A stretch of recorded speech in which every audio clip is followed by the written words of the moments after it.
Buongiorno, benvenuti al Focus TG. Siamo in diretta anche oggi in onda per informarvi di quello che sta succedendo in Veneto. Tante le notizie di cronaca che arrivano dalla nostra regione, già seguite, preparate, trasformate in servizi da tutte le nostre redazioni. Importanti notizie di attualità che spaziano dai danni causati dal maltempo dei giorni scorsi. La conta dei danni per l'agricoltura è ancora in corso. Si sa comunque che sono davvero ingenti in un momento particolarissimo, molto importante per il comparto primario, il turismo, il lavoro. Ci sono manifestazioni per il lavoro, manifestazioni anche per le ricadute economiche di quello che sta succedendo. Avremo un contributo molto importante anche dal litorale, dalla nostra redazione veneziana, e ovviamente tantissime notizie, come dicevamo, da tutto il Veneto. Partiamo dalla provincia di Treviso, partiamo da Villorba. Continuiamo a parlare di incidenti stradali. Ce n'è stato un altro, c'è una persona in gravissime condizioni. Lotta tra la vita e la morte in terapia intensiva. Sono ore drammatiche per la famiglia di una 29enne di Carbonera che ieri sera è uscita di strada con la sua auto a Villorba, ribaltandosi e schiantandosi contro una centralina del gas. Il terribile incidente è avvenuto in via Capitello. In base a una prima ricostruzione, la Fiat Punto guidata dalla ragazza si stava dirigendo da Villorba verso la Pontebana quando, per cause in corso di accertamento, la 29enne ha perso il controllo della vettura, che è uscita fuori strada ribaltandosi. A chiamare i soccorsi i residenti che hanno sentito il tremendo botto. La giovane è stata soccorsa dai sanitari del SUEM 118, rianimata sul posto e trasportata d'urgenza all'ospedale Cafoncello di Treviso in condizioni molto gravi. I rilievi sono stati svolti dai carabinieri della compagnia di Treviso. Rimaniamo in provincia di Treviso per un lutto che ha colpito la comunità di Tarzo. L'ultima visita nella sua Tarzo risale allo scorso novembre, quando era andato a trovare la madre. Adesso il ritorno in Italia è per l'addio al suo sorriso. Domani a Corbanesi ai funerali di Michele Dal Colla, chef 52enne che da 30 anni si era trasferito in Germania, ad Hockenheim, vicino al circuito di Formula 1, sport del quale era molto appassionato. Lo scorso 27 marzo era stato ricoverato in ospedale dopo un malore che gli aveva causato un grave scompenso respiratorio.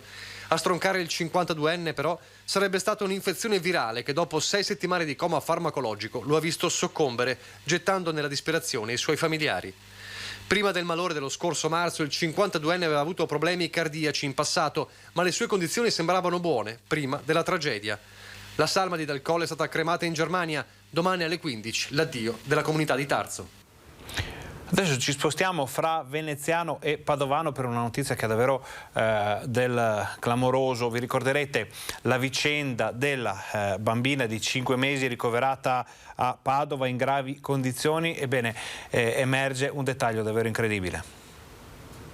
Positiva la cocaina, questo è l'esito del test sulla bimba di Chioggia di 5 mesi ricoverata a Padova. Si ipotizza si sia trovata in un ambiente nel quale i genitori oppure dei conoscenti abbiano consumato la droga.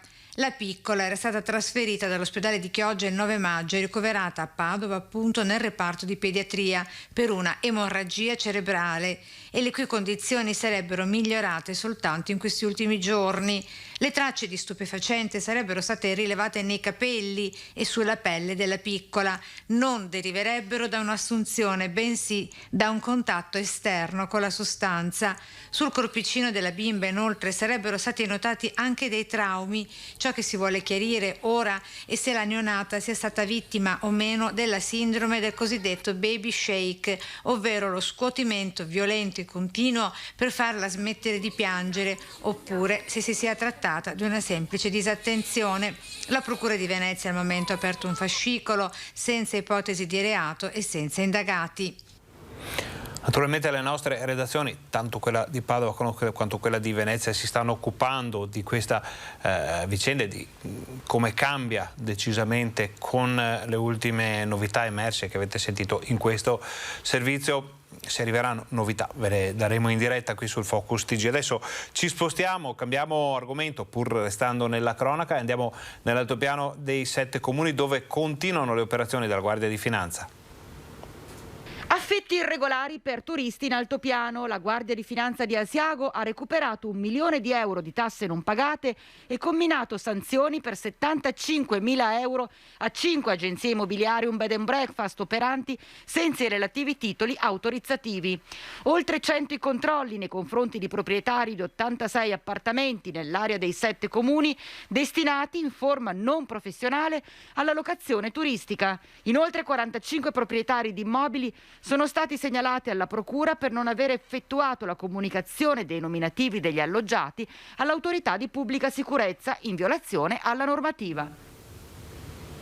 E ora torniamo a Vicenza perché sapete da qualche settimana, da qualche mese ormai l'attività del nuovo questore di Vicenza si espleta anche in una serie di controlli che vengono effettuati a tappeto sia in città sia nel capoluogo che nell'Interland, ma in generale in tutto il Vicentino.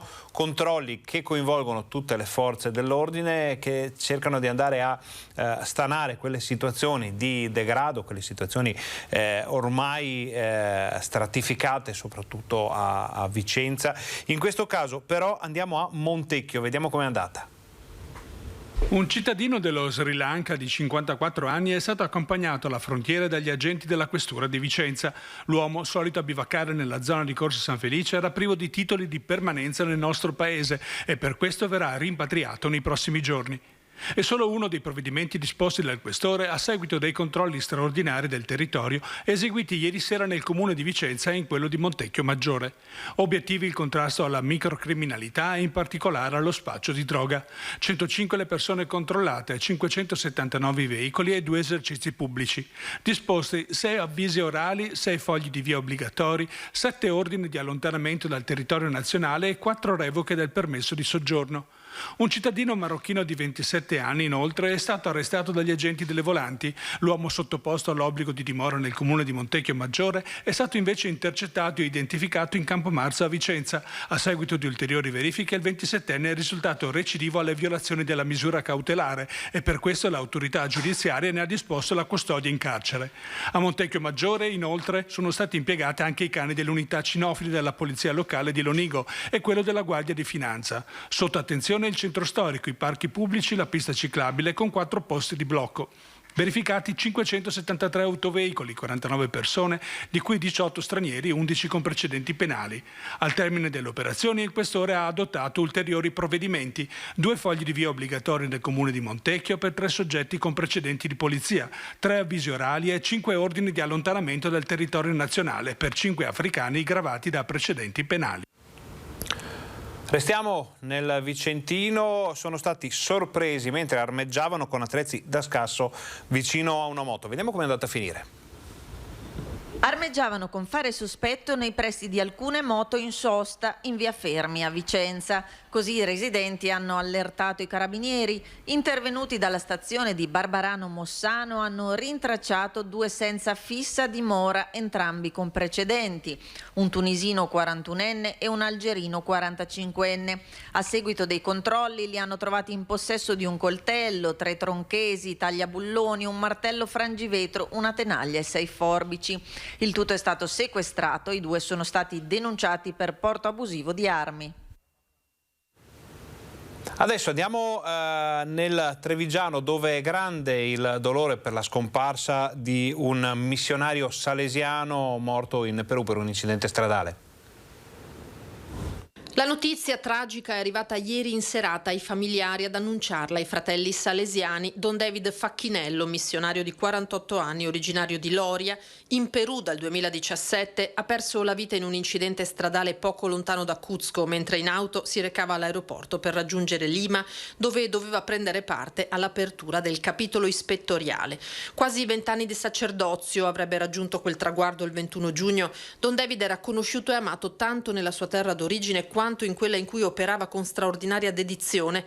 Il parroco Don Enrico Prete ricorda la sua ultima visita proprio a Loria. È ritornato per l'ultima volta circa 1 anno e mezzo fa e ha incontrato sempre con la sua riservatezza, con la sua modestia, ma anche con la carica proprio interiore, con questi occhi che gli brillavano sempre quando parlava della missione, non di se stesso, tutt'altro, tanto era la modestia, la semplicità, ma anche la profondità proprio spirituale e la dimensione del servizio che ha incontrato i nostri giovani dei gruppi parrocchiali e in particolare dell'oratorio, anche i loro genitori, che ha lasciato proprio un ricordo indelebile, tanto che qualcuno di loro ha espresso un desiderio magari di poter, chissà in un futuro non troppo lontano, poterlo magari raggiungere. Profondo il lutto in tutta la diocesi. Don Enrico e i salesiani di Castello di Godego hanno fatto visita in mattinata ai genitori di Don David, Marinella e Ivone, e alla sorella minore Fabiola. Lascio immaginare lo strazio, però posso assicurare, pur nella estrema dolorosità di questa situazione, con sempre un'apertura di fede straordinaria. Sarà la comunità salesiana in Perù a compiere ogni sforzo per far rimpatriare al più presto la salma del missionario e permettere così alla famiglia di dargli l'ultimo saluto nella sua loria. Adesso stiamo anche pensando magari di offrire, vediamo in che serata, un momento, intanto non sapendo i tempi, di preghiera comunitaria appunto a sostegno della famiglia, con un rosario e un'altra manifestazione di vicinanza spirituale. Ora noi facciamo una brevissima pausa pubblicitaria, voi state con noi perché torniamo fra pochissimo, abbiamo ancora tantissime notizie di cronaca da darvi.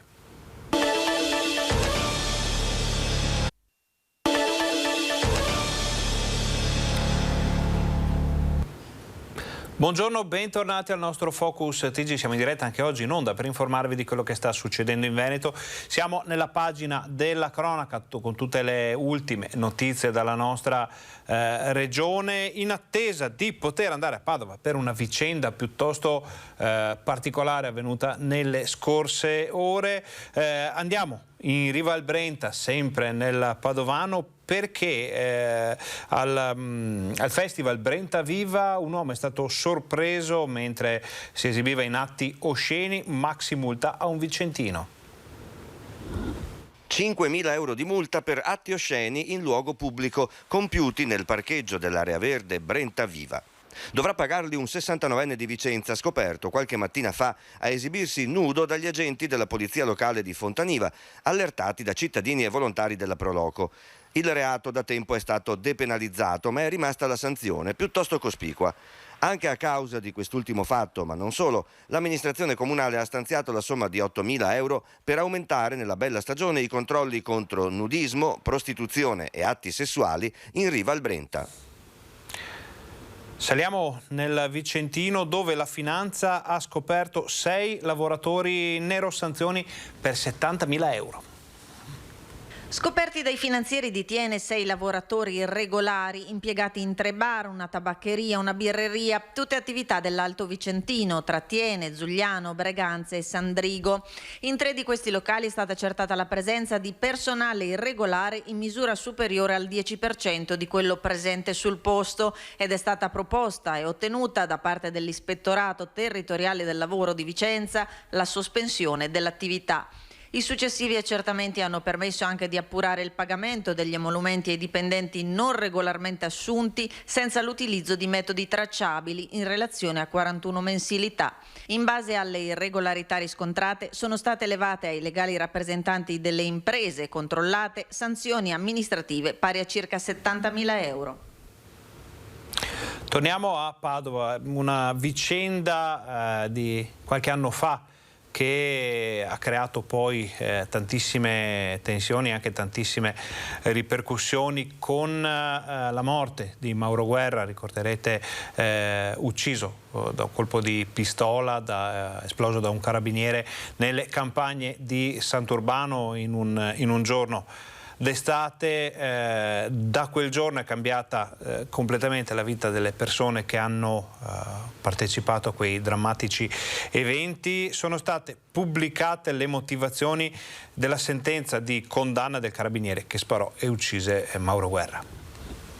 La morte di Mauro Guerra poteva essere evitata, a dirlo le motivazioni pubblicate dalla Corte d'Appello di Venezia, che lo scorso febbraio ha ribaltato la sentenza di primo grado condannando il maresciallo dei Carabinieri che ha sparato al 33enne di Carmignano Sant'Urbano il 29 luglio del 2015 durante un trattamento sanitario obbligatorio. In secondo grado, il comandante dell'epoca della stazione di Carmignano Sant'Urbano è stato ritenuto responsabile di eccesso di legittima difesa, mentre in primo grado era stato assolto. Quel 29 luglio di ormai 7 anni fa il carabiniere sparò a Mauro Guerra che stava colpendo un suo collega durante la fuga nei campi per evitare il TSO. Nelle motivazioni della sentenza di secondo grado i giudici spiegano che il maresciallo Pegoraro avrebbe potuto agire diversamente e non sparare a Guerra che a terra e mezzo ammanettato stava prendendo a pugni l'appuntato. Dopo aver esploso i 3 colpi in aria il maresciallo, secondo i giudici, avrebbe potuto raggiungere alle spalle Mauro Guerra con altri colleghi e colpirlo con il calcio della pistola e così si sarebbe potuto evitare di ferirlo mortalmente.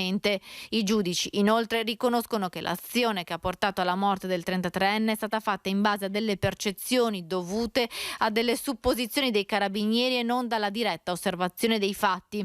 La Corte d'Appello ha condannato il maresciallo anche al pagamento di una provvisionale immediata di 80.000 euro a testa per i genitori di Mauro Guerra e di 50.000 euro a testa per sorella e fratello. Adesso andiamo a Padova, dove si è verificata una vicenda davvero strana che stiamo cercando di ricostruire anche sentendone i protagonisti. In sostanza è nato un diverbio sulle strisce per un furgone parcheggiato sulle strisce, un giovane che non ha accettato questa situazione, un diverbio, un litigio. Qualcuno dice che la persona che era alla guida del furgone abbia mostrato al giovane una pistola, si è messo di mezzo un volto noto della politica padovana per cercare di calmare le acque e di far arrivare le parti a una soluzione condivisa, invece ne è nato un caso. Noi abbiamo sentito questa mattina il giovane che sarebbe stato minacciato, sentite cosa ci ha detto. Questo è un bodyguard che tira fuori la pistola e minacciami, no, io non ci sto e io ho detto guarda, io sicuramente, sinceramente non ho paura, non ho paura, sono sicuro che non mi può sparare, se mi spara allora sì, mi ha solo fatto la sorpresa che la prima volta che sento. Di solito guardo in TV che uno spara, ma non ho mai visto una prima volta. Pensavi di trovarti in una situazione del genere? No, io ero già in ritardo, anche il lavoro, andavo anche in fretta, quindi ero già dall'altra parte, le ho solo detto guarda che sei sulla striscia, vai via da là. Dice di non aver avuto paura Kingsley, il 32enne nigeriano, intimidito con una pistola all'arcella da una guardia giurata dopo un diverbio per un parcheggio sulle strisce pedonali. Il vigilante, secondo la sua ricostruzione, non gli ha puntato la pistola, ma gliel'ha mostrata con fare minaccioso. No, non mi ha puntato, era seduto nella macchina, non è sceso. Gli ha solo estratto la pistola e mi ha detto vieni qua che ti sparo. E c'è una cosa di 15 secondi, poi prima perché c'era anche i video, c'era delle persone tanti in giro che hanno fatto anche i video e anche la foto. Allora lì mi hanno chiamato, io stavo già andando via, è lì che mi hanno chiamato perché loro hanno sentito, perché io stavo già agitando e loro hanno detto sì, mi hai estratto la pistola, allora sparami. Allora la gente si è fermato, cosa è successo? Io gli ho detto guarda, dentro un battibecco non è neanche detto niente, mi ha detto prima lui stai zitto, io gli ho detto stai zitto tu e questo estrae pistola, se allora ogni cosa che siamo stai zitto e quell'altro stai zitto e risponde quell'altro estrae pistola, allora non lo so io, ti giuro non lo sto. Kingsley vive in Italia da 18 anni, lavora a Cadoneghe e ha 4 figli. Mai avrebbe pensato di vedersi minacciato con una pistola. E non ti era mai successo una... No, io sono cresciuto anche in ghetto in Africa, in Nigeria, non è mai successo, vedo, ma non è mai successo che uno mi punta la pistola, mi sembra strano, ma niente di che. Sono qua a sporgermi le giudicia. Ora il 32enne ha fatto denuncia ai carabinieri sperando che venga fatta chiarezza su un gesto che ha creato non poche polemiche in città. In attesa di poter sentire anche le voci di chi era in questo posto, su quelle strisce pedonali, quando è scattato il litigio, quando è successo quello che avete sentito ci ha raccontato questo giovane, ci spostiamo temporaneamente in Val Brenta per un allarme bomba che porterà quasi certamente a evacuazioni e disagi per la popolazione. È stata trovata una bomba della seconda guerra mondiale, un ordigno sganciato da un aereo quasi certamente americano nel 1944, poi ancora da capire un po' che cosa è successo. Una bomba da 1000 libbre, sembrava un po' più piccola all'inizio, quando il cantiere per l'acquedotto ha portato alla luce questo ordigno. Adesso invece la faccenda è decisamente più importante. Vediamo il servizio. In questo momento ci troviamo in via Porteghetti a Cismon del Grappa. Come potete vedere alle mie spalle la strada è chiusa, è impossibile passare perché ieri durante le operazioni di scavo per un cantiere di Etra è stata rinvenuta una bomba. Ed eccolo l'ordigno da 1000 libbre sganciato durante la seconda guerra mondiale, con ogni probabilità nel 1944, periodo durante il quale pesanti bombardamenti americani interessarono questa zona. Oggi i militari del nucleo artificieri dell'8° reggimento, Genio Guastatori Paracadutisti Folgore, hanno provveduto alla pulizia e alla messa in sicurezza. Poi c'è tutto il piano che va gestito ovviamente dalla prefettura affinché si riesca poi a rimuovere l'ordigno. Naturalmente qua siamo in prossimità di un centro abitato, siamo in prossimità di una ferrovia e di una statale, quindi adesso il nostro compito è coordinarci con le autorità competenti per fornire tutte le indicazioni del caso, quindi dai punti sensibili poi anche a tutti i sottoservizi e quant'altro, in modo che la cosa si svolga nella massima sicurezza per tutti. La data del Bomba Day e tutte le relative operazioni saranno coordinate dalla prefettura. Nel frattempo le famiglie che vivono in queste case non sono state evacuate, ma invitate a lasciare le abitazioni durante gli interventi più rischiosi. È consigliabile che magari non vi sia la presenza delle persone durante anche questi interventi di polizia. Io ieri ho avvicinato le due famiglie, incentivandole comunque a lasciare l'abitazione nei momenti in cui venivano fatti questi interventi. Questa zona qui è stata oggetto di un pesante bombardamento aereo alla fine del 1944, ci sono stati circa una 60 di morti perché è stato bombardato un accampamento della TOD che stava facendo dei lavori di riparazione della ferrovia, e quindi è possibile che ci siano altre novità. Noi non lo auspichiamo, però è una zona un po' delicata. Una zona delicata in cui ci ricordava proprio il sindaco Luca Ferrazzoli che in quel bombardamento c'erano state parecchie vittime, anzi ce lo ricordava con una nota che ci è arrivata nelle scorse ore. Pare che si tratti di un bombardamento del 5 novembre 1944, gli aerei non colpirono il ponte sul Brenta, ma centrarono appunto in pieno le baracche della cosiddetta TOD, che lavoravano alla manutenzione del tracciato della ferrovia, le persone si erano appena messe a tavola per mangiare, e un cosiddetto bombardamento di precisione finito in tragedia, con un bilancio di 51 morti e 100 feriti. È plausibile pensare che appunto questa bomba da 1000 libbre trovata a Cismon in via Porteghetti sia un ordigno inesploso di quel bombardamento. Naturalmente stiamo anche cercando di ricostruire con persone che hanno assistito a quegli eventi, con gli storici che si occupano delle vicende della seconda guerra mondiale nella Val Brenta, per proprio dare anche una connotazione storica, una connotazione temporale più precisa a quei fatti e collegarli poi con quello che è successo nelle scorse ore. Adesso noi facciamo una brevissima pausa pubblicitaria, state con noi perché torniamo fra pochissimo, andiamo a Chioggia per vedere un'importante manifestazione di protesta, poi ancora cronaca, poi andiamo a sentire l'attualità del Veneto, state con noi.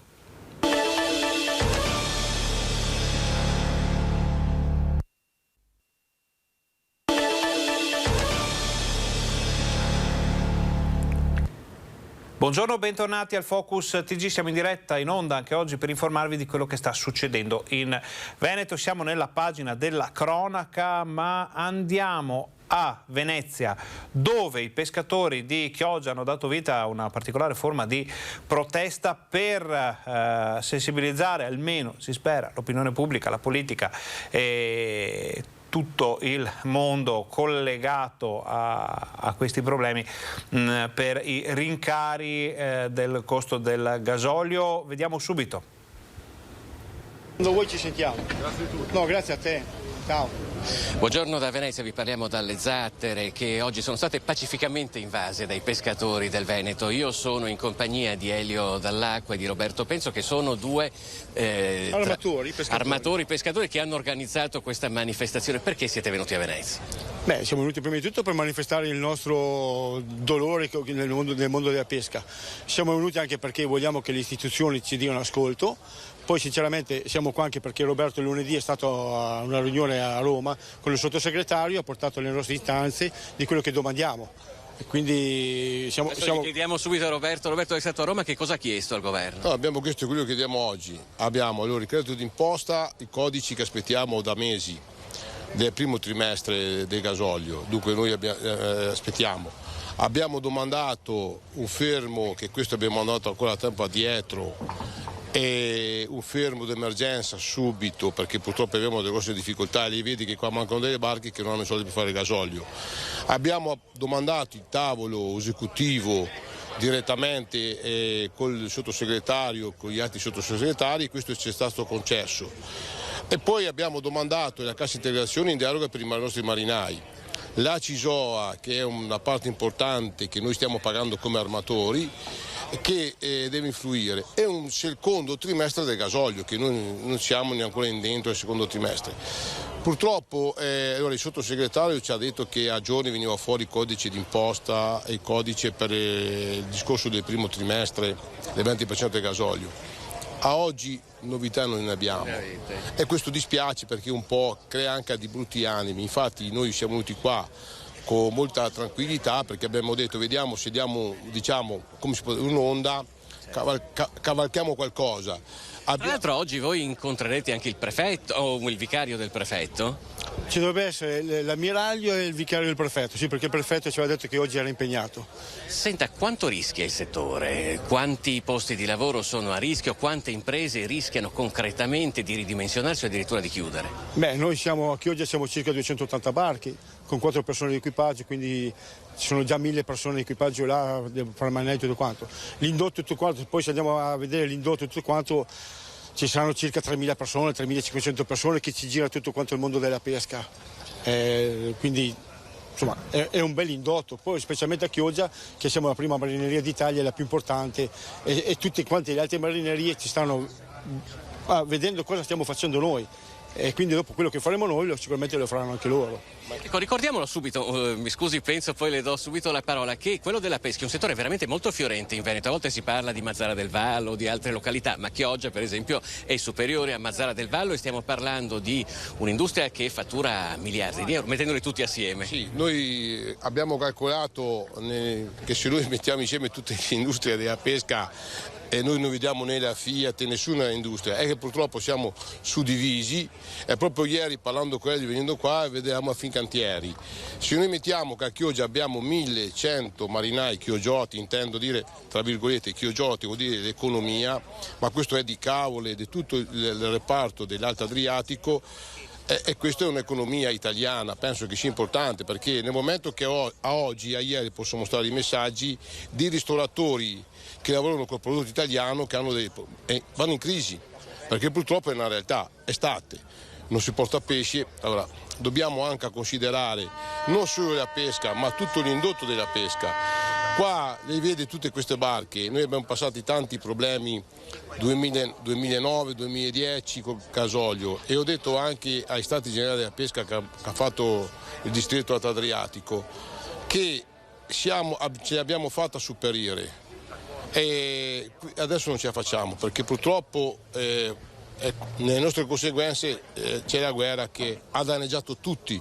Noi capiamo i disagi di tutti, del cittadino, ci dispiace perché anche noi paghiamo le bollette, però purtroppo qua abbiamo dei capitali che sono imponenti di costo. Migliaia di posti di lavoro, tra l'altro c'è anche un vasto settore di esportazione anche all'estero da parte del pesce. Qua stiamo parlando proprio di tutto il settore della pesca del Veneto, quindi provincia di Rovigo e provincia di Venezia. Io vi ringrazio e naturalmente vi auguro un in bocca al lupo perché si risolvano presto tutti i problemi. Nel frattempo noi ci spostiamo per andare a vedere un po' di persone. Vedo Erika Baldini che è consigliere regionale del Movimento 5 Stelle, lei tra l'altro è di Chioggia, per cui diciamo lo conosce bene la problematica. Insomma, seguo da anni questo settore, sono tutti amici, i pescatori, e oggi manifestano per qualcosa di importante, perché con quei prezzi del gasolio non si può andare avanti. Tutti noi sappiamo cosa questo significhi per la pesca, perché la spesa principale è proprio per le spese di carburante, e bisogna assolutamente che questa guerra finisca, perché è tutto frutto di speculazioni economiche che vediamo in tutti i settori, prima di tutto anche gli alimentari, le bollette che sono anche triplicate, e ovviamente le famiglie sono in grandissima difficoltà, per cui bisogna trovare una soluzione il prima possibile a questa guerra. Grazie a Erika Baldini. Noi ci spostiamo ancora perché abbiamo visto che ci sono anche diversi sindaci. Abbiamo visto il sindaco di Chioggia Mauro Armelao, c'è anche il sindaco di Caorle, ci sono altri consiglieri regionali. Vediamo Jonathan Montanariello. Ci avviciniamo adesso ci avviciniamo a Montanariello. Montanariello, siamo in diretta. Prego. Anche lei ha portato la solidarietà, e anche lei è chioggiotto, Partito Democratico, diciamo, sì, per i nostri telespettatori. Sì, siamo qui non solo per dare la solidarietà, ma per partecipare in maniera attiva a questa presa di posizione puntuale da parte del comparto. Ricordavo prima che il peschereccio che noi vediamo con le 4-5 persone d'equipaggio è uno dei tanti anelli del settore, perché c'è un indotto importante di primo livello. Ricordiamoci che dietro i pescherecci ci sono all'interno anche tutto l'indotto del facchinaggio, delle manutenzioni, del trasporto, della vendita, di chi fa casse, ghiaccio, e noi rischiamo di perdere un intero segmento di settore produttivo che nel Veneto è un settore di primo livello. Se noi decidiamo di abbandonare il settore della pesca, decideremo di abbandonare un importante segmento produttivo della nostra regione. La regione sotto tanti aspetti si muove, per carità, ci sarebbe anche da approfondire questo tema, però a oggi l'emergenza è dossier caro gasolio che Roma deve decidersi una volta per tutte di prendere in mano. Le altre volte la pesca si metteva in piedi da sola, passava la crisi, riprendeva tutto, si ripartiva. C'è bisogno di un aiuto, lo chiediamo anche visto che qui abbiamo un rappresentante della maggioranza in Consiglio regionale che è Marco Tolfin della Lega. Sì. Che cosa si può fare dalla regione? È chiaro che questa è una partita che si gioca a livello governativo, ma la regione può fare qualcosa? Allora, essere prima di tutto sul pezzo e lo sta dimostrando. Lo sta dimostrando, è a capo del distretto dell'Alto Adriatico, che riunisce sia la marineria del Veneto, la marineria del Friuli Venezia Giulia, dell'Emilia Romagna e anche delle Marche, per riuscire a mettere insieme appunto le quattro regioni importanti dell'Alto Adriatico, e dove che hanno una marineria importante, per far sentire un'unica voce a livello governativo nei tavoli che contano. La regione si sta muovendo ovviamente, come diceva il collega, su dinamiche che sono molto legate sia a livello nazionale che a livello internazionale. A livello internazionale sappiamo, a livello europeo, le varie direttive, le varie anche quegli aspetti, diciamo così, di normative che fanno sì che il settore purtroppo, ahimè, sia quasi dei lacci al sistema, mentre restrizioni nel vero senso della parola, mentre a livello governativo ovviamente il tema è quello legato al gasolio. Più piove sul bagnato, in questo ultimo periodo c'è anche il problema della mucillaggine, che è un altro problema in varie fasi dell'anno, ma purtroppo in questo momento qua è molto incentivante e dimostra appunto l'impossibilità da parte dei pescatori di pescare in maniera naturale, in maniera semplice. Questo incide e alla fine tutto, diciamo così, una tempesta perfetta, come si dice, tutta una serie di problematiche. Comunque come regione siamo qui presenti a sostenere il comparto. A breve ci sarà anche sblocco di un finanziamento, di un fondo che a livello governativo di una partita di giro è stato emanato i codici. Speriamo di riuscire a sbloccarlo in modo tale che ci possa essere comunque una boccata d'ossigeno per un periodo medio-breve, ma che comunque possa essere utile fino magari ad arrivare al fermo pesca e nel frattempo avere qualche risposta anche a livello governativo. Ringraziamo sia Dolfin che Montanariello, consiglieri regionali per la Lega e per il Partito Democratico. Io farei fare un'ultima battuta anche al sindaco di Chioggia, Mauro Armelao, che vediamo qui. Scusate un istante, siamo in diretta, vi rubo un istante solo. Il sindaco, sindaco, oggi siete diverse fasce tricolori, abbiamo visto anche quella di Caorle, perché è troppo importante questo settore per lasciarlo morire in questa maniera. Per Chioggia è importantissimo, perché molti pensano che sia solo un problema, no, è un problema di pescatori, ma non sappiamo, o meglio forse non capiscono che il problema di pescatori si ripercuote su tutta la forza economica della nostra città, perché pensiamo al turismo adesso, ai chioschi, agli alberghi, ai stabilimenti balneari, ai ristoranti, ai bar, alle cicchetterie di Rivavena, vivono anche col prodotto ittico, no? Quindi il problema della pesca si trascina e si ripercuote su tutta l'economia della nostra città, che è legata anche ovviamente al turismo. Grazie a Mauro Armelao, sindaco di Chioggia. Per ora direi che da Venezia è tutto, vi restituiamo la linea. Noi ringraziamo Filippo Fois e i suoi ospiti per averci fatto capire un problema davvero molto importante, con un indotto enorme, ripercussioni per tantissime famiglie, non solo per Chioggia ovviamente, ma in generale per il Veneto. Ci torneremo su di sicuro. Adesso torniamo a Padova, torniamo a parlare della vicenda nella quale un portavalori avrebbe estratto una pistola mostrandola a un pedone che lo rimproverava per aver parcheggiato il furgone sulle strisce. C'era anche un consigliere comunale che ha cercato di calmare un po' le acque. Sentiamo cosa ci ha raccontato.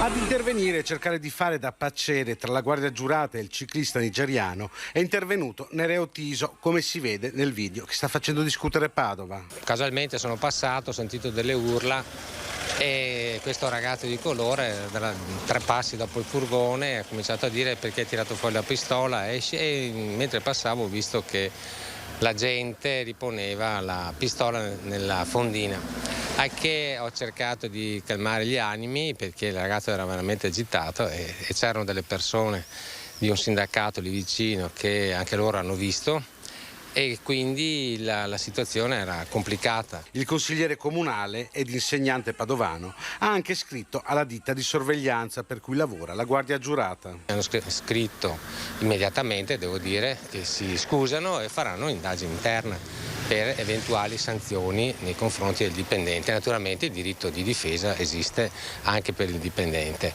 Sta di fatto che è stato un fatto, a mio parere, grave. E le vedete, queste sono le strisce dove era parcheggiato il furgone della vigilanza privata. Dai video che girano in rete era quasi completamente sulle strisce.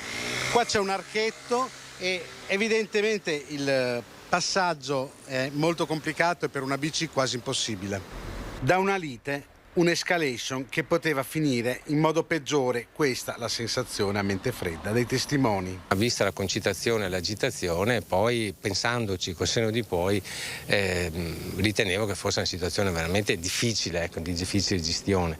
Perché? Perché quando uno estrae un'arma, anche se era dentro il furgone, e da quello che mi hanno detto, io non l'ho visto, no, la punta, uno deve avere un motivo. Una vicenda sulla quale torneremo di sicuro per approfondire, capire e raccontarvene poi qui sul Focus TG. Adesso noi facciamo una brevissima pausa pubblicitaria, state con noi perché torniamo fra pochissimo.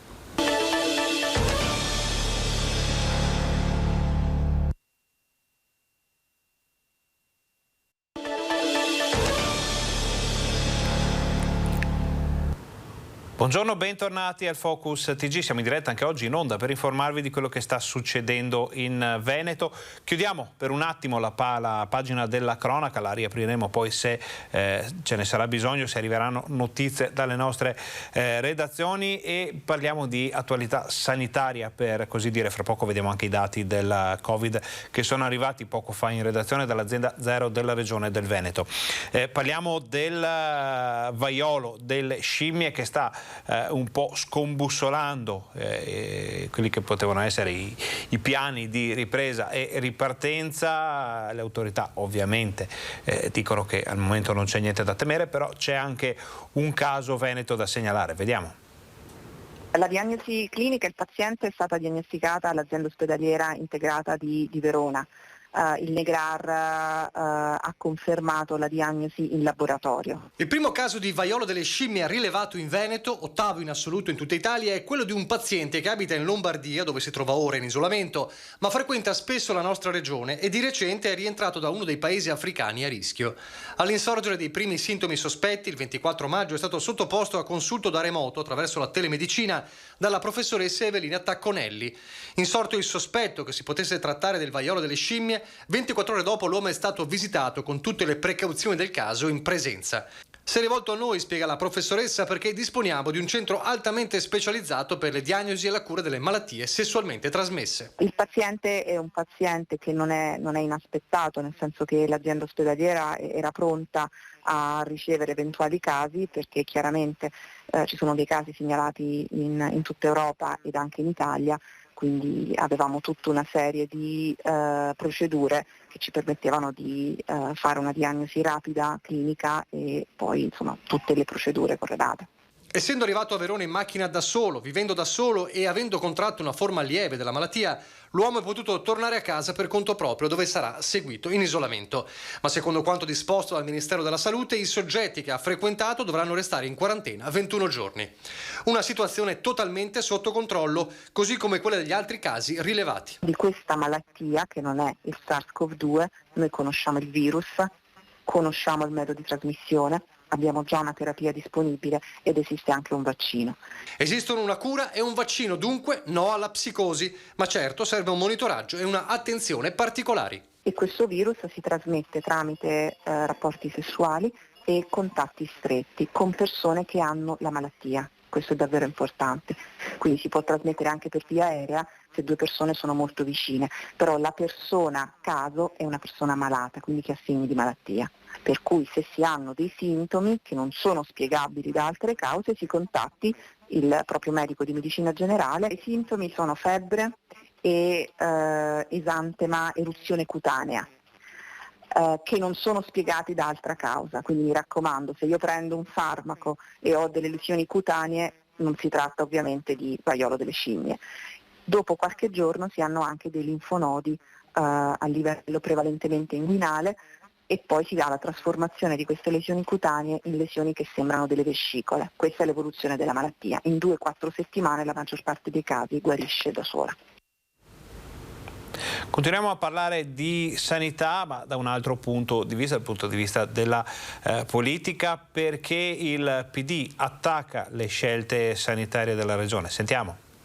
Noi pensiamo che la Regione Veneto non possa esimersi da avere un intervento importante che vada al di là degli interventi tampone di questa settimana.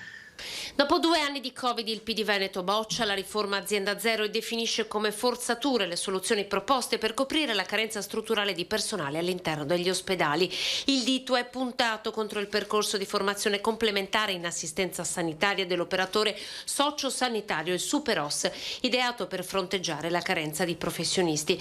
Una scelta già bocciata peraltro dai consiglieri d'opposizione in Regione, e l'opportunità di schierare in prima linea medici solitamente impiegati nelle retrovie perché ancora specializzandi. Noi riteniamo che non si affrontino e non si risolvano così i problemi. Pensiamo che ci sia bisogno di una sanità davvero universale che deve garantire un servizio a tutti, e pensiamo che non sia possibile solamente avere delle soluzioni tampone che magari sono state fatte in questi giorni. Il PD torna a insistere sulla necessità di maggiore integrazione tra sociale e sanitario e denuncia il flop della riforma della medicina territoriale mai partita, con i servizi di prossimità promessi ai cittadini. Non è una polemica sulla sanità del Veneto, che è una sanità che deve essere migliorata con delle soluzioni, necessità di introdurre degli interventi correttivi davvero importanti. E un passaggio molto importante per la sanità del Veneto è quello alla telemedicina, che può interessare in particolar modo gli anziani. Vediamo. La telemedicina è ormai una realtà e a Ponzano il direttore generale dell'ULSS 2, Francesco Benazzi, su iniziativa dell'ANAP, gli anziani di Confartigianato, ne ha parlato con una platea di un centinaio di pensionati. A breve l'azienda sanitaria acquisterà e distribuirà i braccialetti elettronici per monitorare i malati cronici. Il braccialetto elettronico servirà per ovviamente monitorare dei parametri che poi andremo a decidere quali sono. Potrebbe essere il paziente diabetico oppure il paziente scompensato a livello dove viene fatto un ECG, un elettrocardiogramma, e quindi lo specialista può vedere, oppure il paziente che ha una BPCO, quindi ha problemi di ossigenazione, dove si fa l'ossimetria e si vede che tipo di terapia e come cambiare la terapia. Quindi credo che oggi dobbiamo orientarci in questo senso. Telemedicina, infermieri e case di comunità. Non si tratta solamente di sopperire alla mancanza di medici. Adesso ci può sicuramente aiutare perché la programmazione nazionale non ha dato abbastanza medici specialisti e questa è la nostra grande criticità. Però sicuramente è il futuro, perché il futuro oggi è gli ospedali iperacuti, dall'infarto del miocardio, all'ictus, al politrauma, eccetera.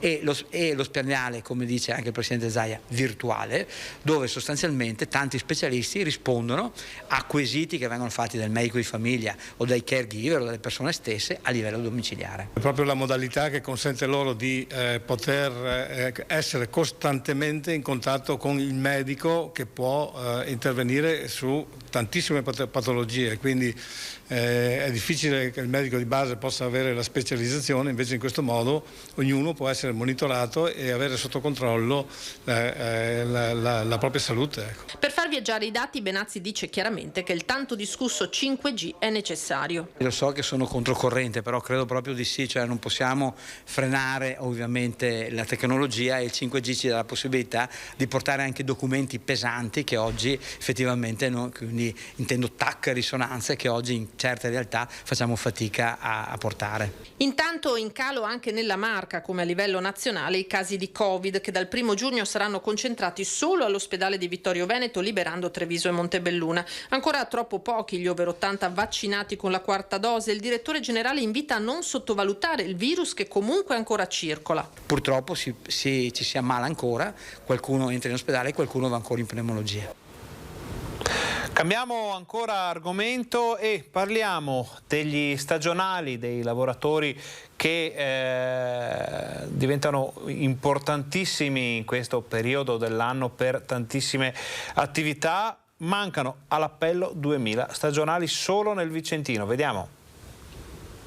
SOS stagionali, dai camerieri ai baristi ai receptionist, sempre più difficili da trovare. La stagione estiva è in ripresa, ma le strutture impegnate nel settore turistico vicentino fanno fatica a trovare risorse. Locali che aspettavano la ripresa post-Covid e che ora fanno i conti con la carenza di personale. Nel Vicentino mancano all'appello 2000 addetti. Bar, ristoranti e strutture ricettive di Vicenza provincia hanno grossa difficoltà a trovare circa più di 2000 addetti. Non solo non si trova personale specializzato, ma anche quello generico è molto difficile da reperire. Il periodo pandemico purtroppo ha influito in maniera pesante e negativa in questi settori, soprattutto nel turismo. Uno degli aspetti negativi è quello della mancanza di competenze. Molte persone qualificate purtroppo hanno cambiato settore e quindi hanno creato difficoltà a questo comparto, che è già in grossa difficoltà sia per le spese effettivamente che sono aumentate nell'ultimo periodo e adesso anche per il personale. Difficile quindi mettere a punto l'organico per l'estate alle porte. Si chiedono soluzioni rapide per non compromettere la stagione della ripresa. È urgente un intervento immediato da parte del governo. La soluzione proposta dal ministro Garavaglia può essere una soluzione. Il fatto di tornare ai voucher tradizionali, che sono molto più semplificati, può essere la soluzione immediata per un problema che andremo ad affrontare sicuramente per il periodo di giugno, luglio, agosto e settembre. Periodo che anche a livello nazionale il PIL sul turismo ha una crescita enorme e che tutto questo potrà mettere in difficoltà e rendere difficile una lenta ripresa che si stava prevedendo per questo periodo. Allora, noi adesso siamo quasi pronti per collegarci con la nostra redazione padovana, con Valentina Visentin, che ci fa l'aggiornamento di un tema politico decisamente importante. Aspettiamo di avere l'ok dalla nostra regia per poter mandare il collegamento. Nel frattempo vi ricordiamo che questo tema, quello dei lavoratori stagionali e non solo, sta colpendo tantissime realtà. Ci arrivano notizie anche dalle Maghe, addirittura dall'altopiano di 7 comuni, che molte delle quali potrebbero trovarsi in difficoltà quest'estate perché non si trova personale disposto a fare la stagione, a lavorare. Ma ne parliamo poi, perché adesso andiamo da Valentina Visentin, che ci aspetta in collegamento da Padova. Buongiorno Valentina. Buongiorno Ferdinando, e parliamo di orientamento, in particolare orientamento attivo. Parliamo di scuola, di lavoro, perché parte ufficialmente oggi la campagna del partito regionale, del Partito Democratico Veneto, a favore dell'orientamento attivo, con una proposta che dovrebbe poi arrivare anche in regione. Ma ci spiega tutto il segretario regionale Andrea Martella. Sì, è una proposta molto concreta che vuole affrontare due problemi. Il primo: molte aziende in questo momento non trovano lavoratori. Il secondo problema: molti ragazzi non finiscono gli studi, magari non studiano e non lavorano. Con questa proposta vogliamo fare in modo di incrociare domanda e offerta di lavoro, vogliamo fare in modo che l'orientamento degli studenti diventi attivo, possono scegliere un'azienda, possono avere un contratto anche sotto forma di apprendistato e quindi possono fare ingresso nel mondo del lavoro. È una proposta che discuteremo con le categorie economiche e produttive, con le organizzazioni sindacali, e che diventerà una campagna del PD Veneto, perché politica si fa così, affrontando le questioni concrete e cercando di proporre delle soluzioni. Obiettivo è proprio quello di far incrociare appunto la domanda. Lo vediamo, anche noi raccontiamo nei nostri telegiornali in questi giorni tante le richieste di posti di lavoro, e poi però non ci si presenta, non si arriva a far combaciare domanda e offerta. In questo modo si può avere un percorso più facile, più agevole per i ragazzi. È assolutamente così. Noi prevediamo che un ragazzo abbia la possibilità di scegliere già dalle scuole superiori di fare un percorso formativo presso un'azienda, e in questo modo pensiamo che si possano creare degli studenti più formati e di avere da parte delle aziende dei lavoratori professionalizzati che poi possono continuare il lavoro. Naturalmente questo è previsto anche per le università, e proponiamo anche un modello tipo Erasmus, per cui un giovane che voglia fare un'esperienza lavorativa passando ad un'altra regione dalla nostra può farlo, per poi poterci ritornare. Insomma, oggi sentiamo dire, come lei ha detto spesso, non troviamo i lavoratori. In questo modo credo che potremmo creare dei lavoratori più formati, e anche dargli qualche garanzia in più, con un contratto, quello dell'apprendistato, che deve essere anche meglio pagato. Ecco, questa è in sintesi la proposta del Partito Democratico Veneto. Da Padova è tutto, ti restituisco la linea allo studio. Noi ringraziamo Valentina Visentin, naturalmente Andrea Martella del Partito Democratico, per questa proposta. Poi andremo a sviscerarla nei nostri telegiornali, nelle varie edizioni della nostra informazione. E legato a questo tema c'è anche quello di chi lascia il lavoro, quindi non solo la difficoltà di reperire risorse, lavoratori, ma anche quello di chi decide di lasciare il lavoro. Aumentano le dimissioni, ce ne parla proprio Valentina Visentin nel prossimo servizio. Maschi per lo più sotto i 30 anni, con contratto a tempo indeterminato, occupati soprattutto con mansioni a basso contenuto professionale, nella maggior parte nel settore del commercio, turismo e servizi. Questo l'identikit dei lavoratori che danno le dimissioni, fatto dall'osservatorio della CISL Padova. L'analisi è stata fatta dopo l'ultimo report di Veneto Lavoro, che ha evidenziato come le dimissioni volontarie siano aumentate del 50% nella nostra regione nel primo quadrimestre di quest'anno rispetto allo stesso stesso periodo del 2021. È un bel 30%, oltre che maschi, provenienti per lo più dal settore del commercio, del turismo. È anche vero che effettivamente da quel settore escono magari delle figure professionali che o si vanno a reinserire in altri settori diversi, insomma, come può essere il metalmeccanico, il manifatturiero, e con magari, devo dire, o delle condizioni contrattuali diverse o eventualmente anche delle modalità di conciliazione vita-lavoro che magari facilitano anche una conduzione di vita insomma, più agevole, ecco, da questo punto di vista. Il settore più dinamico è di certo il terziario e sono soprattutto i più giovani più disposti a cambiare lavoro. Tra i fattori anche il caro carburante ha inciso su questa scelta. Io credo che insomma, rispetto alle nostre valutazioni ci sia anche un effetto importante per quello che riguarda il costo della benzina, perché essendoci anche delle posizioni aperte nei settori metalmeccanico, ma come dicevamo prima anche turismo e commercio, è chiaro che le persone sono più incentivate anche ad una mobilità, anche per cercare di ridurre quello che è il tempo appunto di raggiungimento del posto di lavoro e di conseguenza anche i costi. Ora facciamo un'altra breve pausa pubblicitaria, state con noi perché torniamo fra pochissimo, siamo in onda fino alle 13:30.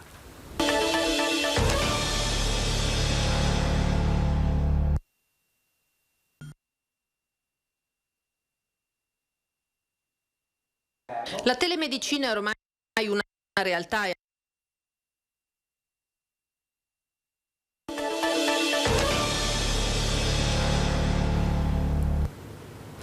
Buongiorno, bentornati al nostro Focus TG. Siamo in onda anche oggi in diretta per informarvi di quello che sta succedendo in Veneto. Il Veneto è stato colpito nelle scorse ore dall'ennesima perturbazione che ha portato grandine, vento forte, pioggia su molte zone del Vicentino ma anche del Trevigiano. Abbiamo visto fra Padova e Rovigo colture devastate, distrutte dalla violenza del maltempo. Ci dicono gli agricoltori della fascia pedemontana danni irrecuperabili. Sentite.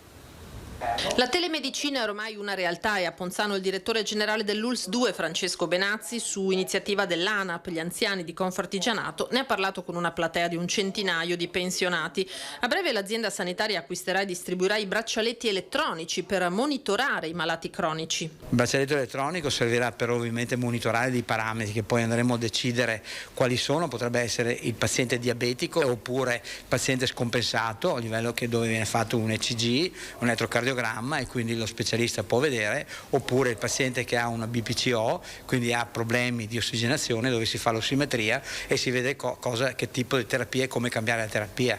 Quindi credo che oggi dobbiamo orientarci in questo senso. Telemedicina, infermieri e case di comunità. Non si tratta solamente di sopperire alla mancanza di medici. Adesso ci può sicuramente aiutare perché la programmazione nazionale non ha dato abbastanza medici specialisti e questa è la nostra grande criticità.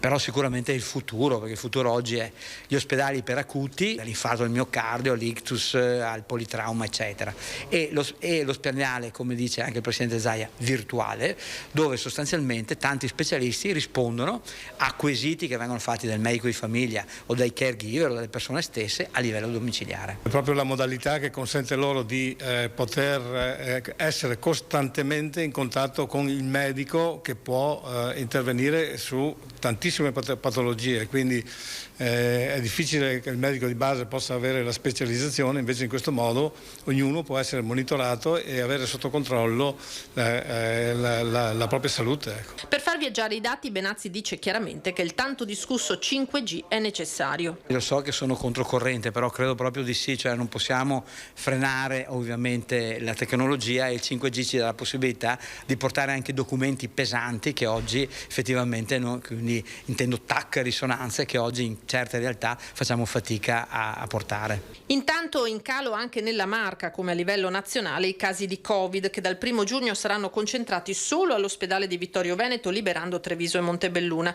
Ancora troppo pochi gli over 80 vaccinati con la 4ª dose. Il direttore generale invita a non sottovalutare il virus che comunque ancora circola. Purtroppo ci si ammala ancora, qualcuno entra in ospedale e qualcuno va ancora in pneumologia. Vediamo ora il servizio sui danni causati dal maltempo. Una tempesta perfetta. nel senso che è arrivata in un momento in cui ci sono in campo praticamente tutte le culture ancora. Ci sono ancora le autunno-vernine che sono ormai pronte alla raccolta e di conseguenza sono state martoriate le spighe e il grano è andato. C'è il mais che è alla sua prima fase vegetativa, è stato martoriato, di conseguenza ha poca possibilità di fare frutto come si dovrebbe. Stesso destino anche per viti e frutteti, alberi completamente martoriati, danni irrecuperabili sia all'ambiente ma soprattutto all'economia dell'intero settore agricolo.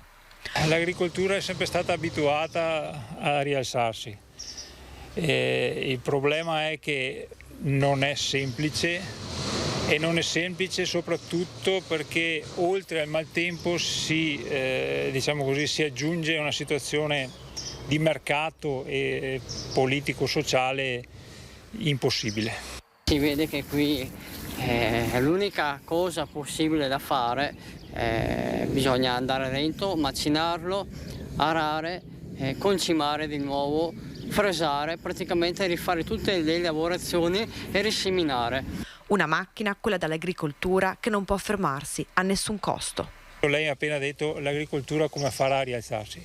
L'agricoltura bene o male si è sempre rialzata, ma ci ha lasciato sul campo parecchi morti. Ci sono anche cambiamenti climatici, lo abbiamo visto, a causare grattacapi e danni immensi all'agricoltura. Ne abbiamo parlato con l'assessore regionale all'agricoltura Federico Caner. Gli venti atmosferici degli ultimi mesi sono l'esempio di come il cambiamento climatico stia mettendo in grande difficoltà il territorio per quanto riguarda il reperimento dell'acqua. O si registra una siccità per un lungo periodo di tempo, oppure arrivano, come negli ultimi giorni, delle vere e proprie bombe d'acqua che provocano danni importanti. Bisogna dire che la Regione Veneto già da 10 anni investe molto, 93 milioni di bilancio regionale, oltre 400 milioni grazie all'utilizzo di fondi nazionali, quindi i nostri consorzi di bonifica hanno potuto, grazie alla loro progettualità, portare a casa parecchi soldini. Ora abbiamo altre due sfide importanti, il PNRR e nuovi bandi nazionali, dove contiamo in tutto di portare a casa altri circa 60 di milioni. Fondamentale intervenire tutti insieme per arrivare ad una soluzione. Abbiamo presentato 130 milioni di euro di progetti di studi di fattibilità tecnico-economica nel PNRR, speriamo di vederceli finanziati, sono andati tutti a bando, con i quali facciamo degli interventi di ristrutturazione nelle città. Poi ci sono i rialzi degli argini, perché qui siamo sotto il livello del mare ed è fondamentale non essere soggetti alle mareggiate. La Regione sta inoltre mettendo in cantiere un'altra importante sfida. Ci stiamo adoperando, io con il collega Bottacin dell'ambiente, per il riutilizzo per esempio delle cave dismesse, in maniera tale che queste cave possano essere dei bacini di accumulo che ci consentono appunto di trattenere l'acqua quando ce n'è molta e utilizzarla nei momenti di siccità. Non è solo l'agricoltura a essere colpita dal maltempo. Ad Arcadia, ad esempio, ci sono stati pesanti danni anche nel parco del municipio. Per quanto riguarda il patrimonio pubblico abbiamo avuto alberi caduti, abbiamo avuto linee telefoniche con appunto i pali caduti. Purtroppo invece nell'agricoltura abbiamo situazioni drammatiche perché in questo momento il 100% dei vigneti della nostra area sono praticamente puliti, non c'è una foglia in piedi. Il fortissimo vento, la grandine intensa prolungata, Arcadia è uno dei comuni della fascia nord di Treviso colpiti duramente dal maltempo dell'altra notte, tanto che nel pomeriggio a Villa Cavalieri, sede municipale, sono stati convocati agricoltori e viticoltori. Dovranno compilare questo modulo e restituirlo entro domani per avviare le procedure di richiesta danni alla Regione. E proprio il parco della storica Villa Cavalieri porta i segni pesanti della furia del vento. Con un'ordinanza il sindaco l'ha chiuso in attesa di rimuovere gli alberi e i rami schiantati, come quelli che si sono abbattuti sul parco giochi. Sembra che è più strappato. Ma ci sono state piante che hanno ceduto anche perché celavano una malattia che le ha indebolite. Come possiamo vedere qui dietro, la pianta era sana all'esterno, ma dentro aveva questo problema era quasi marcia, diciamo. Specialmente nelle piante, quelle più importanti, più grandi, faremo questa precisa analisi. Oggi si possono fare anche le radiografie delle piante per capire lo stato reale della pianta stessa, perché è impensabile di essere messi a conoscenza di una pianta di queste dimensioni con problemi e non intervenire. Dal parco di Villa Cavalieri alla scuola media Corazzina, anche qui la furia del vento ha abbattuto piante più o meno grandi. In molti l'altra notte hanno lavorato per sgomberare le strade e rendere fruibili aree come il cortile del plesso per l'indomani. Devo ringraziare ovviamente i vigili del fuoco, sono arrivati tempestivi e hanno messo in sicurezza un paio di situazioni, specialmente di corrente elettrica, la protezione civile, gli assessori comunali, i consiglieri comunali, cioè tutti i volontari che sono adoperati fino alle 4 del mattino per mettere in sicurezza il paese. E prosegue la conta dei danni anche nell'Ovest vicentino, dove la perturbazione dei giorni scorsi ha causato davvero importanti devastazioni. Intanto la Regione ha annunciato lo stato di crisi. Tuoni ai fulmini, maltempo scatenato in un maggio segnato da temporali violenti, grandine, cieli neri e temperature impazzite dal caldo al freddo. La Regione Veneto annuncia lo stato di crisi per le aree fortemente danneggiate dai nubifragi di martedì notte, mentre i comuni colpiti dal maltempo nell'Ovest vicentino si stanno muovendo per la conta dei danni. Grandinate erano state registrate a Schio, a Tiene, a Montecchio Maggiore, Sovizzo, Creazzo, Trissino, Altavilla e Arcugnano. I danni maggiori ad Arzignano, che era rimasta intrappolata in una morsa di ghiaccio, con la grandine che si era compattata bloccando anche i tombini. Inferno anche a Montecchio Maggiore, dove il forte vento aveva scoperchiato il tetto di una palazzina di Alte Ceccato. 2 famiglie sono state evacuate e potranno tornare a casa tra un paio di settimane. Bomba d'acqua anche ad Altavilla, con caditoie ostruite e il sottopasso di via Tabernole allagato. Sono in corso i lavori di ripristino dopo i danni subiti, con la pulizia dei detriti, sistemazione di pali e insegne. Danni importanti per le coltivazioni. Si attende il decreto della Regione per capire chi avrà diritto agli indennizzi e con quali modalità. Intanto anche oggi il maltempo è tornato ad abbattersi sul Vicentino, in particolare a Barbarano alle 3:30 del pomeriggio. Un forte boato è stato sentito in tutto il paese. Un fulmine sarebbe caduto in via Pigiavento, in prossimità di una casa di riposo. Fortunatamente nessun danno, ma sono scattati gli allarmi dei rilevatori di fumo e sul posto sono intervenuti i vigili del fuoco di Lonigo. Insomma, dopo la siccità, le piogge violente, per un clima anche quello in guerra con le stagioni, in questi anni venti segnati da troppe crisi e poche soluzioni. Cambiamo ancora argomento, sappiamo in questi giorni c'è il Giro d'Italia anche in Veneto, ma nei prossimi giorni arriverà un giro un po' diverso da quello fatto solo sulle 2 ruote. Ammalati senza speranza di guarire, bambini e ragazzi ai quali però spetta la migliore vita possibile.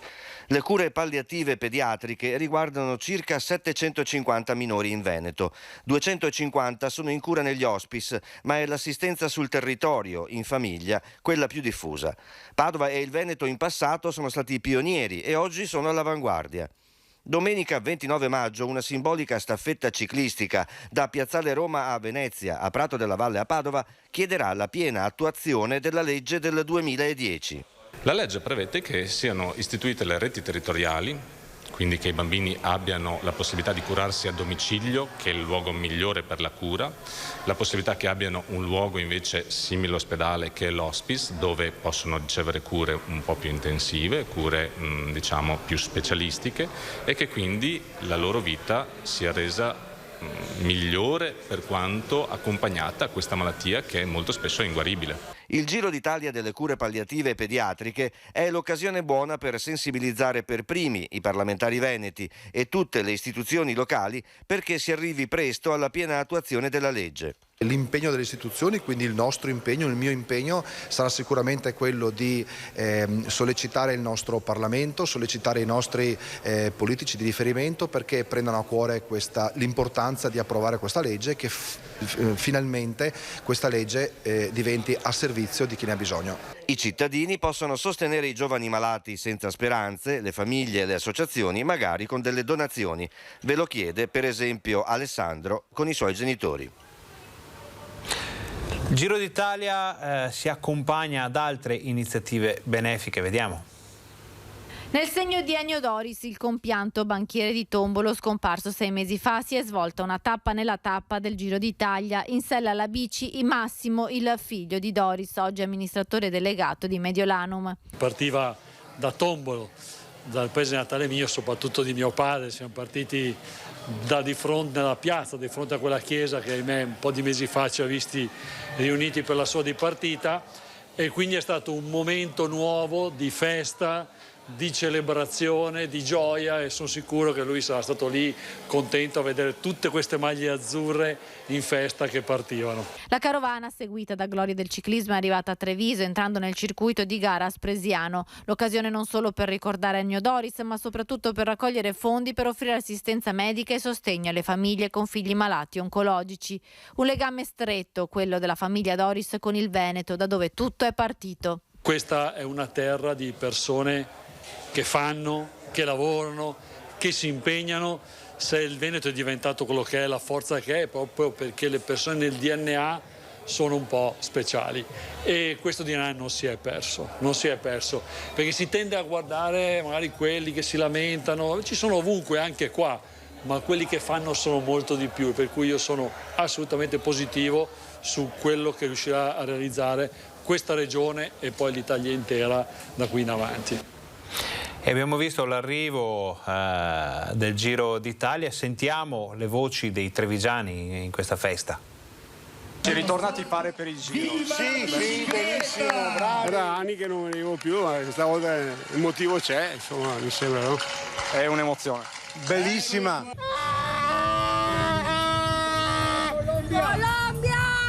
Il ciclismo è sempre bello da guardare a casa con amici, in famiglia, ma viverlo dal vivo è ancora tutta un'altra emozione.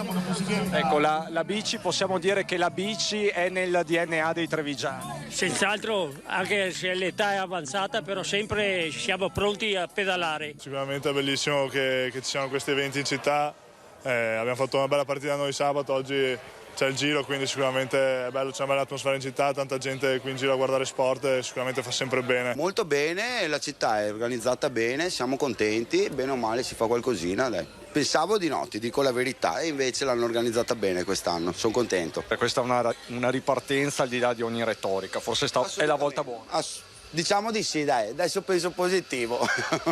Il SUEM 118 di Treviso sempre in prima linea. Assolutamente sì, come sempre nei grandi eventi a Treviso siamo presenti. Il nostro compito oggi sarà quello di occuparci di tutte le urgenze che riguardano le persone che oggi partecipano al Giro, quindi non gli sportivi ma tutti quelli che invece sono qui oggi a godere di questa giornata. Siamo dislocati lungo tutto il percorso della città di Treviso, abbiamo 170 volontari su tutto il percorso e sono arrivati da tutta la provincia a dare una mano alla città. Where are you from? From Germany. And here in Treviso for the Giro d'Italia. Etapa 16. Yeah. You enjoy? Yeah, we enjoy it. Treviso is very nice city actually. Yeah.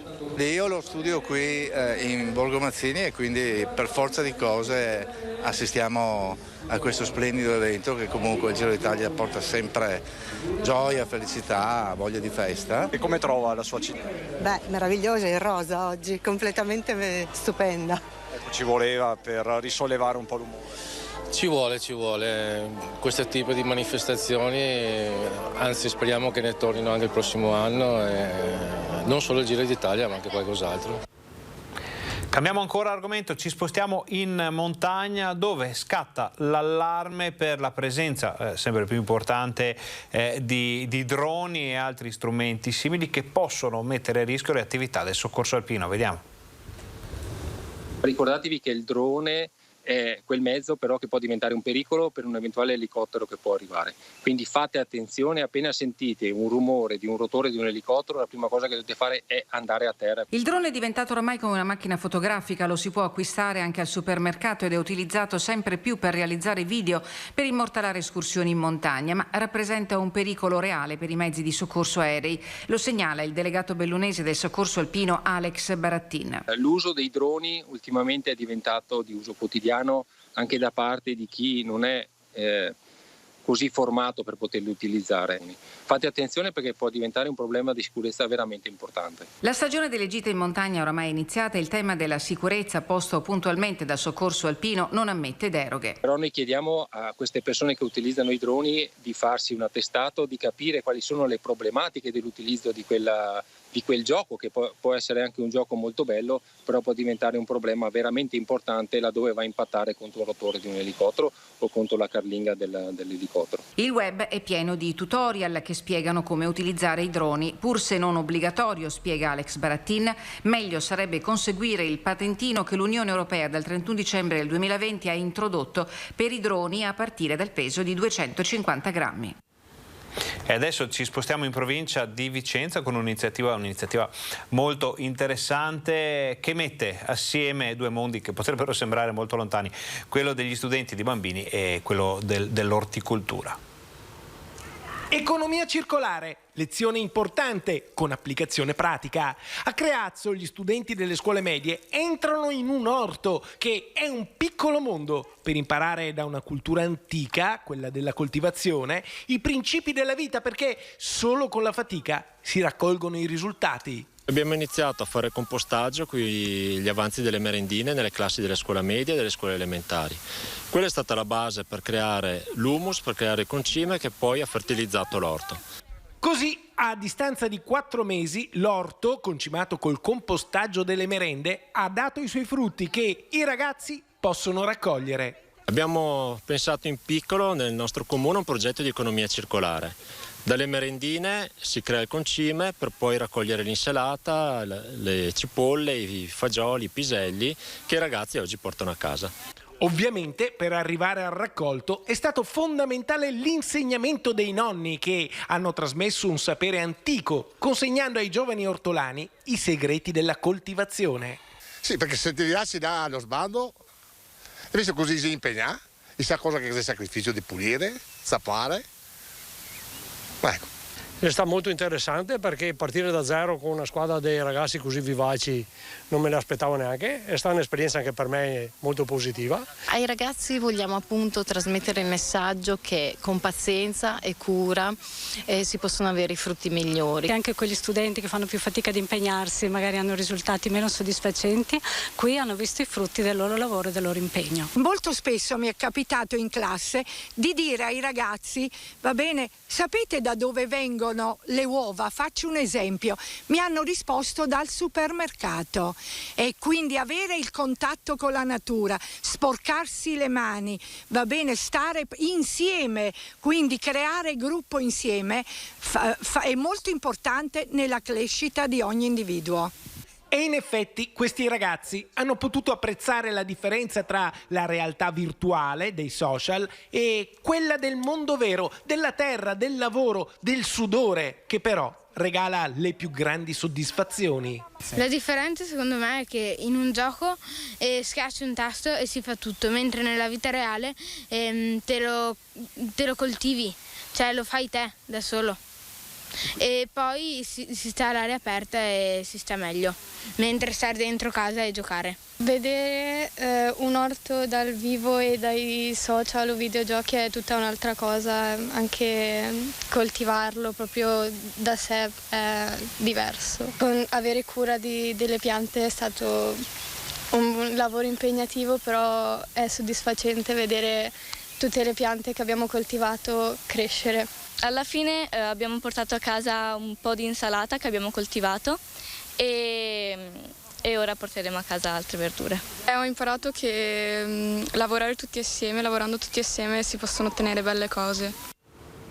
Cambiamo ancora argomento. Domani 28 maggio, giornata decisamente importante dal punto di vista anche storico, culturale e religioso per il Veneto. Ad esempio nell'altopiano dei 7 comuni, ad Asiago precisamente, si svolgerà la grande erogazione, un rito molto antico e molto partecipato che porta appunto i pellegrini a percorrere più di 30 chilometri attorno alla conca proprio di Asiago per all'inizio era solo un rito propiziatorio, poi anche di ringraziamento per uno scampato pericolo dalla peste, decisamente interessante.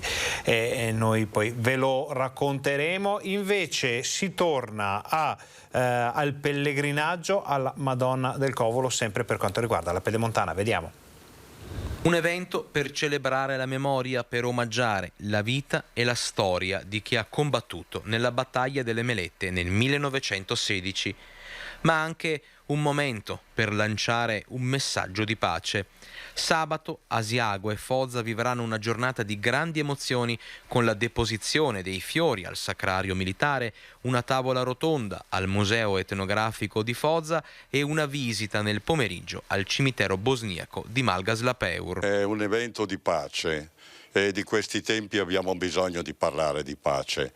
Un po' di anni fa un gruppo di giovani, nostri giovani di Foggia, hanno voluto rendere omaggio ai caduti della Prima Guerra Mondiale, caduti italiani e caduti dell'Austria-Ungheria.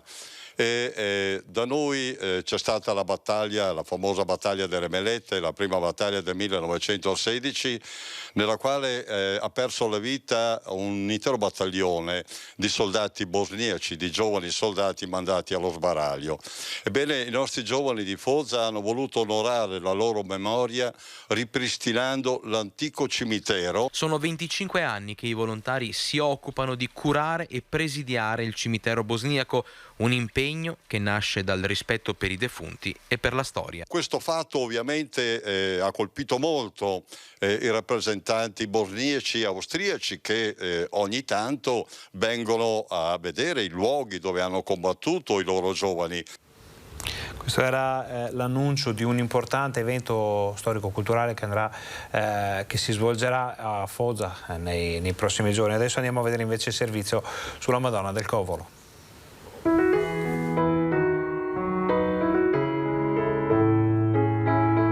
Secondo la tradizione, verso la metà del XII secolo, in questo luogo la Madonna apparve ad una pastorella sordomuta che, per portare un messaggio di pace alla popolazione, riacquistò per miracolo la parola. Per onorare la Madonnina del Covolo venne costruita subito una cappella, poi canova e resse il tempio, ancora oggi luogo di culto e di preghiera. Il sabato prossimo, 28 maggio, le genti del Pedemonte saranno in pellegrinaggio verso il santuario, fulcro della devozione mariana del territorio. Nella storia ci sono già stati questi episodi, ad esempio le parrocchie del Pedemonte hanno realizzato la Via Crucis che porta su al santuario, i comuni del Pedemonte hanno realizzato la strada che porta al santuario, tutti assieme. Ecco, quindi perché no? È un ritorno storico, no, che vorremmo creare. Diversi percorsi che porteranno alla Madonna. Ci saranno pellegrini, partenza da Crespano alle 9, da Sant'Eulalia e Borso intorno alle 8, da Valle Santa Felicita già alle 6:30. Ci saranno anche dei minibus a Crespano per chi ha difficoltà a camminare. Avranno anche un omaggio particolare, una medaglia che abbiamo fatto coniare appositamente per questa circostanza, per questa occasione.